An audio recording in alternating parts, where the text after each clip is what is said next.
News. दर्शकों नमस्कार, मैं हूं आपके साथ मीनल और आप देख रहे हैं MNS न्यूज टीवी। आपका बहुत बहुत स्वागत है फिर एक बार ब्रेक के बाद शाम की खबरों में। और अब आगे बढ़ने से पहले डालते हैं आज की मुख्य सुर्खियों पर नजर। नागपुर में ई साक्षी और MPDA पर विशेष कानूनी वर्कशॉप।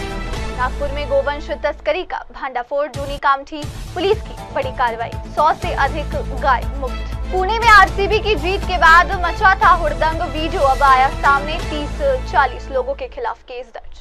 और अब खबरें विस्तार के साथ। नागपुर पुलिस की अनोखी पहल के तहत Saint Usha Gandhi law school में कानून के छात्रों के लिए ई साक्षी और MPDA विषय पर कार्यशाला आयोजित की गई। पुलिस उपायुक्त परिमंडल 2 द्वारा आयोजित इस सत्र में छात्रों को डिजिटल गवाही प्रणाली, ई साक्षी और MPDA कानून की बारीकियों से अवगत कराया गया। विशेषज्ञों ने बताया कि कैसे डिजिटल गवाही न्याय प्रक्रिया को तेज और सुरक्षित बनाती है। ये कार्यशाला कानून को व्यवहारिक रूप से समझने और पुलिस जनता के बीच विश्वास बढ़ाने की दिशा में एक महत्वपूर्ण कदम साबित हुई। कार्यशाला में उपस्थित छात्रों ने माना कि इस तरह की पहल से उन्हें न केवल कानून की धाराओं को समझने का अवसर मिला, बल्कि पुलिस और न्याय व्यवस्था की कार्य प्रणाली को भी व्यवहारिक रूप से देखने समझने का मौका मिला। इस पहल ने ये संदेश भी दिया कि बेहतर कानून व्यवस्था के लिए पुलिस और जनता के बाद संवाद और विश्वास का मजबूत होना आवश्यक है। कुल मिलाकर नागपुर की कार्यशाला एक ज्ञान की पाठशाला के रूप में सामने आई, जिसने ये साबित किया कि कानून सिर्फ किताबों तक सीमित नहीं रहना चाहिए, बल्कि व्यवहारिक ज्ञान के रूप में आम नागरिकों और छात्रों तक पहुंचाना चाहिए। और अब अगली खबर। नागपुर में गोवंश तस्करी का भांडाफोड़, जूनी कामठी पुलिस की बड़ी कार्रवाई, 100 से अधिक गाय मुक्त। दरअसल जूनी कामठी पुलिस थाना क्षेत्र के अंतर्गत स्थित भाजी मंडी इलाके में आज एक गुप्त सूचना के आधार पर बड़ी कार्रवाई की गई। एक गोडाउन में तकरीबन 100 से 150 गाय को अवैध रूप से बंद कर रखा गया था।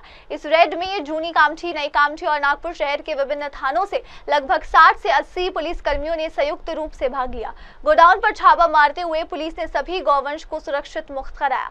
सूत्रों के अनुसार ये गोडाउन लंबे समय से संदिग्ध गतिविधियों के लिए उपयोग में लिया जा रहा था और यहाँ गोवंश को अवैध रूप से रखा गया था।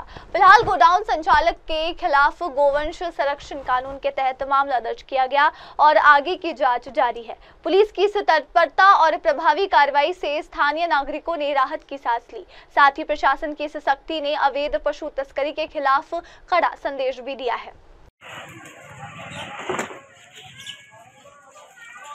अंदर हो जा, अंदर हो जा।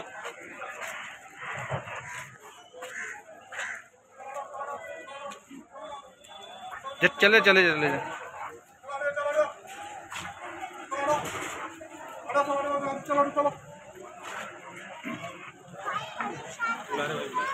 डिपार्टमेंट नहीं है, ये पूरा पूरा गोवंश है, जितना भी है ना ये पूरा है। और वो 3-4 पड़े हैं, वो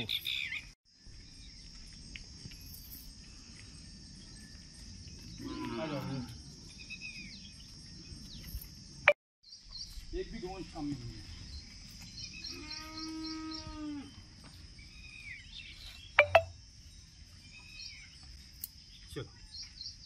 ओके ना।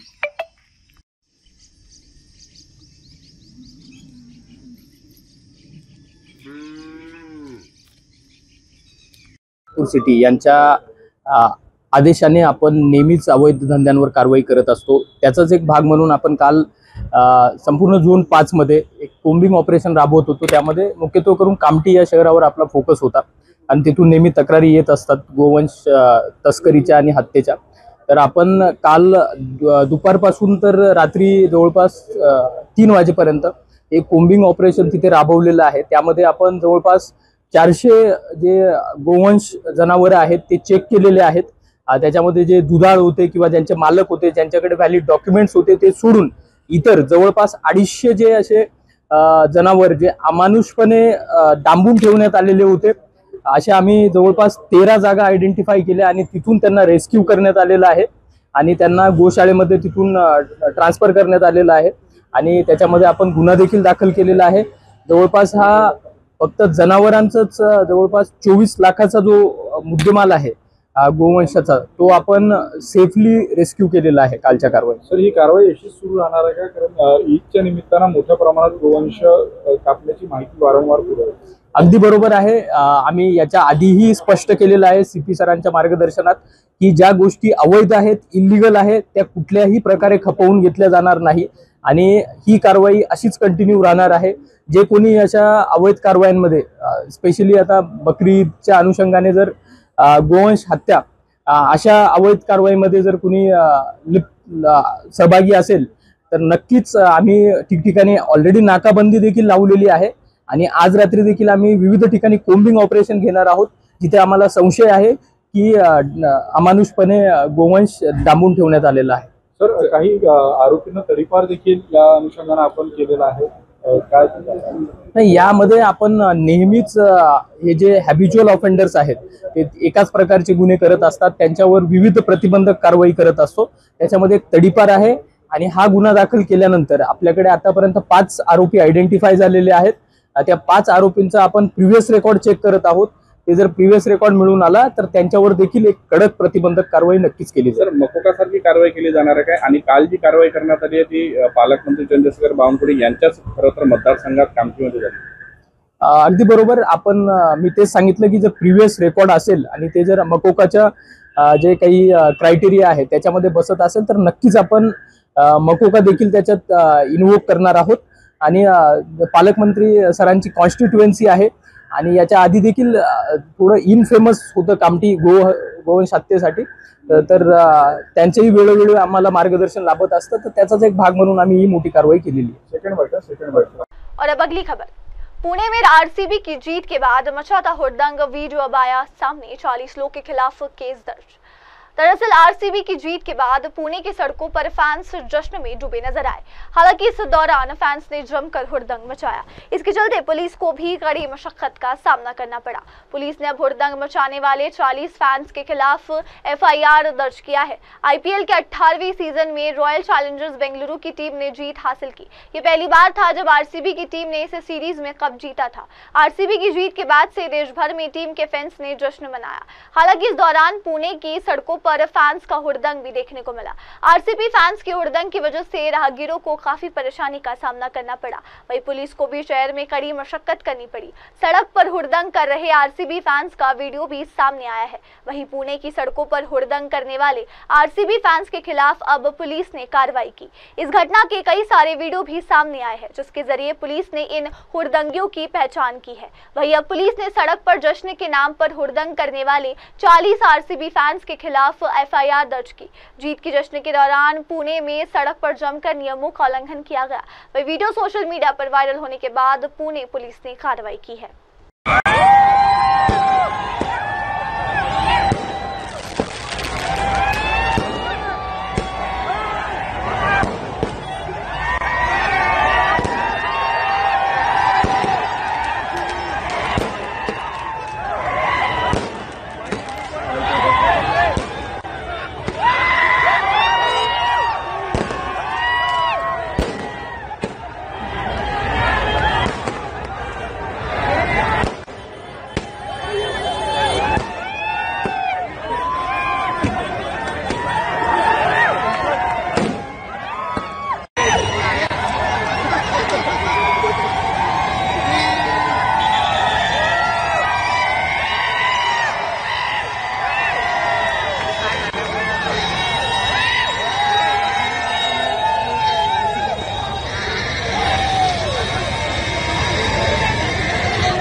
काय झालं, काय प्रकार घडला? फर्ग्युसन रस्त्यावर गोंधळ घालणाऱ्या काही लोकांवर गुन्हा दाखल करण्यात आला. 3 जून 2025 रोजी IPL मध्ये फायनल मॅच झाली आणि फायनल मॅच मध्ये RCB नावाची टीम जी आहे ती विजेती ठरली. त्यानंतर पुण्यातले विविध भागातली तरुण पोरं उपद्रव माजवण्यासाठी फर्ग्युसन रोड या ठिकाणी आले. गुडलक चौक असेल, फर्ग्युसन कॉलेजचं गेट असेल, या ठिकाणी येऊन धांगडधिंग्याचा जो प्रकार झालेला आहे त्याच्यामध्ये आपल्याकडे डेक्कन पोलीस स्टेशन या ठिकाणी महाराष्ट्र पोलीस ऍक्ट 135 अन्वये आपण गुन्हा दाखल केलेला आहे. या ठिकाणी शहरामध्ये किंवा इतरत्र भागामध्ये सुद्धा ज्यावेळी अशा प्रकारची एखादी गोष्ट घडते त्यावेळी त्यासाठी विना परवानगी कुणीही मोठ्या संख्येमध्ये येऊन एखादा कार्यक्रम असेल किंवा आंदोलनाची एखादी गोष्ट असेल ही विना परवाना करू शकत नाही. यासाठी वेळोवेळी प्रशासनाकडून आदेश निर्गमित केले जातात आणि त्या आदेशान्वये जर त्याची जर अंमलबजावणी होत नसेल आणि विना परवाना जर अशा प्रकारचा उपद्रव माजवला जात असेल तर त्याच्यामध्ये महाराष्ट्र पोलीस ऍक्ट 135 नुसार त्यांच्यावरती गुन्हा दाखल करण्यात येतो. 30 ते 40 जणांवरती गुन्हा दाखल केलेला आहे. काही जणांवरती यापूर्वीच प्रतिबंधात्मक कारवाई पूर्ण झालेली आहे. त्यांच्या व्यतिरिक्त इतरही लोकांना आयडेंटिफाय करून त्यांना याच्यामध्ये आरोपी म्हणून निष्पन्न करून त्यांच्यावर सुद्धा माननीय न्यायालयामध्ये खटला दाखल करण्यात येणार आहे. त्याच्यामुळं इथून पुढे सुद्धा अशा प्रकारच्या कुठल्याही ठिकाणी जाऊन उपद्रव माजण्याचा प्रकार करू नये ही तरुणांना सुद्धा सगळ्यांना या सगळ्या लोकांना प्रशासनाकडून फक्त विनंतीच नाही तर एक इशारा म्हटला तरी हरकत नहीं। और अब इसी के साथ आगे बढ़ते हुए देखते हैं अगली खबर। एक्टर कमल हासन ने राज्यसभा चुनाव के लिए किया नामांकन, MK स्टालिन भी रहे मौजूद। मशहूर एक्टर और MNM प्रमुख कमल हासन ने राज्यसभा चुनाव के लिए नामांकन दाखिल किया है। नामांकन दाखिल करने के लिए दौरान उनके साथ तमिलनाडु के CM MK स्टालिन भी मौजूद रहे। मशहूर एक्टर और MNM प्रमुख कमल हासन ने राज्यसभा चुनाव के लिए नामांकन दाखिल किया। नामांकन दाखिल करने के दौरान उनके साथ तमिलनाडु के CM MK स्टालिन मौजूद रहे। बता दें कि चुनाव आयोग ने हाल ही में राज्यसभा की 8 सीटों के लिए चुनाव कराए जाने की घोषणा की। ये द्विवार्षिक चुनाव 19 जून को कराए जाएंगे। इसमें 2 राज्यों असम और तमिलनाडु की 8 सीटों पर द्विवार्षिक चुनाव होने हैं। बता दें कि 8 सदस्यों का कार्यकाल समाप्त होने वाला है। ऐसे में इन सभी 8 सीटों के लिए मतदान कराए जाएंगे। वहीं मतों की गणना भी 19 जून की शाम को ही कराई जाएगी। बता दें कि इसमें असम की 2 सीटों और तमिलनाडु की 6 सीटों पर मतदान कराए जाएंगे। और अब अगली खबर। अगर अपराध हुआ है तो FIR होनी चाहिए थी। जस्टिस यशवंत वर्मा केस पर उपराष्ट्रपति जगदीप धनखड़ ने फिर जताई चिंता। उपराष्ट्रपति जगदीप धनखड़ ने न्यायपालिका में पारदर्शिता और जवाबदेही की कमी पर गंभीर चिंता व्यक्त की। उन्होंने एक पुराने न्यायिक आदेश के कारण FIR दर्ज न होने और जस्टिस वर्मा के आवास से बरामद नकदी के मामले पर सवाल उठाए। उपराष्ट्रपति ने न्यायिक समितियों की भूमिका और न्यायिक निर्णयों पर पैसों की संभावित प्रभाव पर भी चिंता जताई। उपराष्ट्रपति जगदीप धनखड़ ने एक बार फिर न्यायपालिका में पारदर्शिता और जवाबदेही को लेकर गंभीर सवाल उठाए हैं। पंजाब और हरियाणा हाईकोर्ट बार एसोसिएशन के सदस्यों को संबोधित करते हुए उन्होंने कहा कि सरकार आज लाचार है क्योंकि एक न्यायिक आदेश FIR दर्ज करने में बाधा बना हुआ है। अगर कोई अपराध हुआ तो उसकी FIR दर्ज होनी चाहिए थी। ये सबसे बुनियादी और शुरुआती कदम है जो पहले ही दिन उठाया जा सकता है, मगर एक पुराना न्यायिक आदेश आज भी इसमें अड़चन बना हुआ है। उपराष्ट्रपति धनखड़ ने कहा कि मौजूदा स्थिति में जब तक न्यायपालिका के सर्वोच्च स्तर से अनुमति नहीं मिलती तब तक FIR दर्ज नहीं की जा सकती। उन्होंने सवाल उठाया कि अगर ये अनुमति नहीं दी गई तो क्या किसी न्यायाधीश को हटाने का प्रस्ताव इस संकट का समाधान है? उपराष्ट्रपति ने जस्टिस यशवंत वर्मा के निवास से बरामद नकदी की घटना का जिक्र करते हुए कहा कि ये न्यायपालिका की छवि को गहरा आघात देने वाला मामला है। उन्होंने पूछा अगर ये घटना सामने नहीं आती तो फिर क्या होता। और अब अगली खबर। भारत ने बनाया पनडुब्बियों से लड़ने वाला स्वदेशी योद्धा। नौसेना को जल्द मिलेगा नया ताकतवर युद्धपोत INS अर्नाला। भारतीय नौसेना 18 जून 2025 को विशाखापट्टनम में INS अर्नाला को शामिल करेगी। ये उथले पानी में काम करने वाला पनडुब्बी रोधी जहाज है। ये जहाज निगरानी, बचाव और कम तीव्रता वाले समुद्री अभियानों के लिए डिजाइन किया गया है, जिससे भारत की समुद्री सुरक्षा और मजबूत होगी। भारतीय नौसेना 18 जून 25 को अपना नया युद्धपोत INS सरनाला शामिल करने जा रही है। ये जहाज खासतौर पर पनडुब्बियों से लड़ने के लिए बनाया गया है। इसे विशाखापट्टनम के नेवल डॉकयार्ड में एक खास समारोह में कमीशन किया जाएगा। इस मौके पर chief of defence staff general Anil Chauhan मुख्य अतिथि होंगे। अर्नाला ऐसा पहला जहाज है जो शैलो वाटर क्राफ्ट यानी उथले पानी में काम करने वाले पनडुब्बी रोधी जहाजों की सीरीज का हिस्सा है।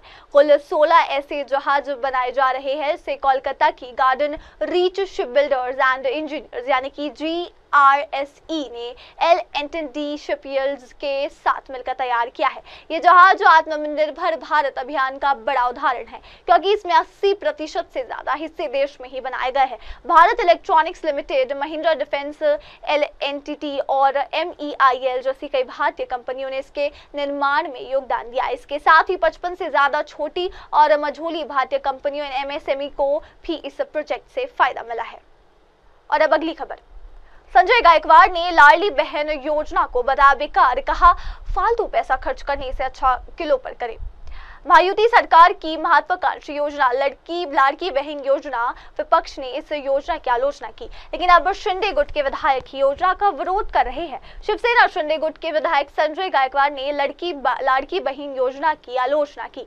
गायकवाड़ ने सलाह दी कि लोगों पर करोड़ों रुपए बर्बाद करने के बजाय किलो के संरक्षण पर पैसा खर्च किया जाना चाहिए। रायगढ़ में मीडिया से बात करते हुए संजय गायकवाड़ ने कहा, मैं यहाँ 392वें शिवराज अभिषेक समारोह को देखने आया हूँ। शिवाजी की भक्ति और प्रसिद्ध उमड़ रही है। राजा की ख्याति पूरी दुनिया में फैली हुई है। रायरी के पहाड़ को राजा ने रायगढ़ किले के लिए चुना था। इस स्थान पर कम समय में 350 इमारतों वाला किला बनाया गया था। अगर छत्रपति शिवाजी महाराज, छत्रपति संभाजी महाराज, छत्रपति राजा राम महाराज लंबे समय तक जीवित रहते तो देश में कोई निजाम, मुगल, पुर्तगाली, कुतुब शाह नहीं बचता। मराठों ने अपना सर्वश्रेष्ठ प्रदर्शन किया और 1750 तक पूरी भारतीय भूमि को मुगलों से मुक्त कर दिया। और अब अगली खबर।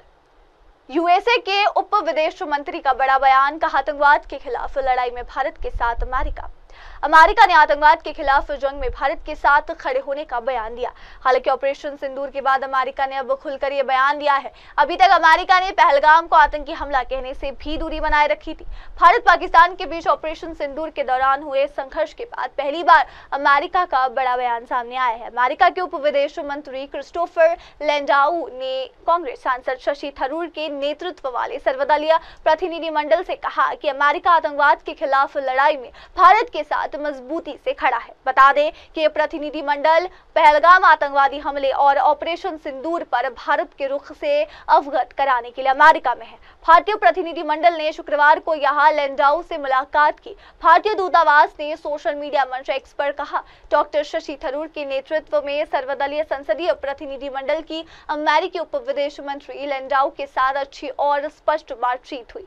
भारतीय प्रतिनिधिमंडल ने उन्हें पहलगाम आतंकवादी हमले की क्रूरता और ऑपरेशन सिंदूर के बारे में जानकारी दी। लैंडाऊ ने X पर एक पोस्ट के जरिए कहा कि भारतीय संसदीय प्रतिनिधियों के साथ ये बैठक शानदार थी। उन्होंने कहा, मैंने फिर से पुष्टि की कि अमेरिका आतंकवाद के खिलाफ लड़ाई में भारत के साथ मजबूती से खड़ा है। हमने दोनों देशों में विकास और समृद्धि को बढ़ावा देने के लिए व्यापार और वाणिज्यिक संबंधों का विस्तार करने समेत अमेरिका भारत और रणनीतिक संबंधों पर चर्चा की है। और अब अगली खबर। पाकिस्तान ने दी भारत को धमकी, अमेरिकी सांसद ने बिलावल को लथाड़ा, पहले जैश मोहम्मद को तो खत्म करो। अमेरिका पहुंचे पाकिस्तानी प्रतिनिधिमंडल को अमेरिकी सांसद ने खूब खरी खोटी सुनाई है। सांसद ब्रैड शेरमैन ने कहा, पहले आप अपने देश के सबसे घृणित आतंकी समूह जैश मोहम्मद की तो खत्म करो। बिलावल भुट्टो जरदारी के नेतृत्व में अमेरिकी दौरे पर वाशिंगटन DC पहुंचे पाकिस्तानी प्रतिनिधिमंडल को वरिष्ठ अमेरिकी सांसद ब्रैड शेरमैन ने कहा कि पाकिस्तान को घृणित आतंकवादी समूह जैश मोहम्मद को खत्म करने के साथ साथ धार्मिक अल्पसंख्यकों की सुरक्षा सुनिश्चित करने के लिए हर संभव प्रयास करना चाहिए। पाकिस्तानी प्रतिनिधिमंडल ने कांग्रेसी ब्रैड शेरमैन से मुलाकात की थी। बता दें कि भारत से गया सर्वदलीय प्रतिनिधिमंडल ने पहलगाम आतंकवादी हमले के मद्देनजर ऑपरेशन सिंदूर और पाकिस्तान से उत्पन्न आतंकवाद से लड़ने के भारत के दृढ़ संकल्प के बारे में प्रमुख वार्ताकारों को जानकारी दी। X पर एक पोस्ट में शेरमैन ने लिखा कि उन्होंने पाकिस्तानी प्रतिनिधिमंडल को आतंकवाद और विशेष रूप से जैश मोहम्मद समूह से लड़ने और उसके खात्मे की बात कही, जिस आतंकी समूह ने साल 2002 में मेरे निर्वाचन क्षेत्र के डैनियल पर्ल की हत्या की थी। और अब अगली खबर। लॉस एंजलिस में दर्जनों अवैध अप्रवासी गिरफ्तार, इस दौरान भिड़े पुलिसकर्मी और सामाजिक संगठनों के लोग। अमेरिका में संघीय प्रवासन प्राधिकरण ने शुक्रवार को लॉस एंजलिस में अवैध प्रवासियों के खिलाफ बड़ा अभियान चलाया और अवैध अप्रवास आरोप में 44 लोगों को गिरफ्तार किया। इस दौरान जमकर हंगामा हुआ और पुलिसकर्मियों और सामाजिक संगठनों के लोगों के बीच भिड़ंत हो गई। पुलिसकर्मियों को भीड़ को तितर बितर करने के लिए आंसू गैस के गोले छोड़ने पड़े। होमलैंड सिक्योरिटी की प्रवक्ता ने बताया कि अप्रवासन और कस्टम विभाग और पुलिस कर्मियों ने संयुक्त अभियान चलाकर 3 स्थानों पर तलाशी अभियान चलाया था। सामाजिक संगठन coalition of human immigrants rights की कार्यकारी निदेशक एंजेलिका सालिस का दावा है कि 7 जगहों से लोगों को गिरफ्तार किया गया। इनमें 2 होम डिपो, 1 गोदाम और 1 डोनट की दुकान भी शामिल है। अप्रवासन विभाग ने लॉस एंजलिस के फैशन जिले में तलाशी अभियान चलाया। विभाग को सूचना मिली थी कि कई लोग अवैध प्रवासियों को गलत दस्तावेजों के आधार पर काम पर रख रहे हैं। लॉस एंजलिस की मेयर ने अप्रवासन विभाग की कार्रवाई पर नाराजगी जाहिर की और इसे लोगों को डराने की कोशिश करार दी। और अब फिलहाल के लिए इतना ही। अब लेते एक छोटा सा ब्रेक के बाद लौटेंगे और देखेंगे आगे की खबरें, और उसके लिए आपको जुड़े रहना पड़ेगा मेरी सहयोगी श्रद्धा के साथ और देखते रहिए MNS न्यूज़ टीवी। नमस्कार। हाय हेलो नमस्कार, मैं हूं पंकज विष्णु और आप देख रहे हैं MNS न्यूज़। आप देख रहे हैं MNS न्यूज़, सच जरूर।